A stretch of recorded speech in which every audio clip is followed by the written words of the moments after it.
Hi everyone, so this is our next unit, which is going to be exponents. So first let's start with a quick review of what exponents are. So our first example here is 3 squared. So remember, an exponent just means that's the amount of time the base is being multiplied. So 3 squared is really equal to 3 times 3. Some vocab that we're going to have to remember throughout this unit.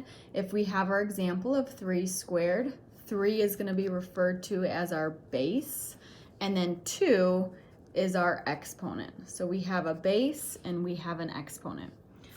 We're going to do a couple of rules as we go throughout this unit. The first rule is multiplying exponents. So we have here, this is our multiplication sign. So that's the way we're going to remember. We're going to use our rule of multiplying exponents. So we have a base with an exponent times a base with the exponent.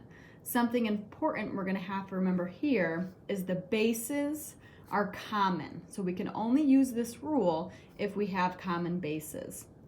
So 3 to the third power really means 3 times 3 times 3. This is all multiplied by 3 squared, which is really 3 times 3. If I go through this and I want to write an easier way, 3 times 3 times 3 times 3 times 3 is the same as 3 all to the 5th power. That's much easier than writing this in expanded form. So 3 to the 3rd times 3 squared is equivalent to 3 to the 5th. So what rules did I really just use? 1, I kept the common base. So the base in this case was 3. So in my final answer, I kept 3. Number 2, you're going to add the exponents.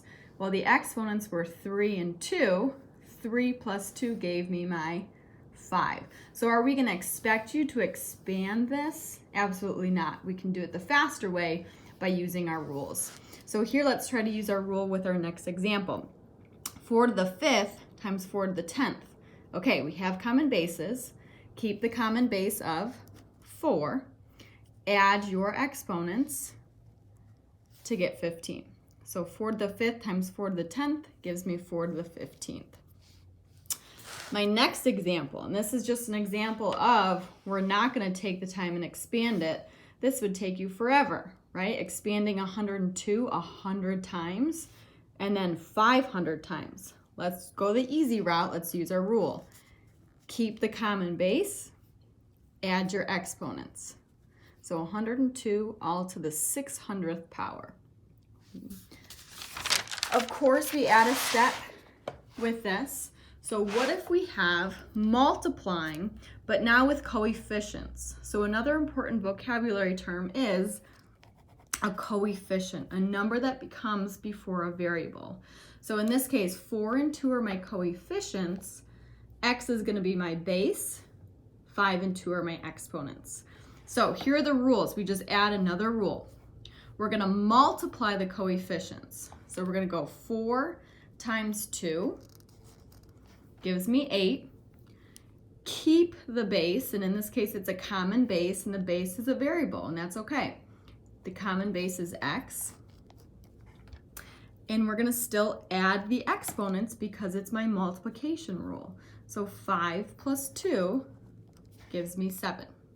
Okay, so this is the step that we're adding today. Let's try it again. It's multiplication. Multiply the coefficients. 4 times 3 gives me 12. Keep the common base is p. Add your exponents. 3 plus 2 gives me 5. And one more for today. It's okay that we have a negative coefficient. Everything stays the same. Multiply your coefficients. Negative 8 times 2 gives me a negative 16. Keep your common base and add your exponents. And that gives me my final answer.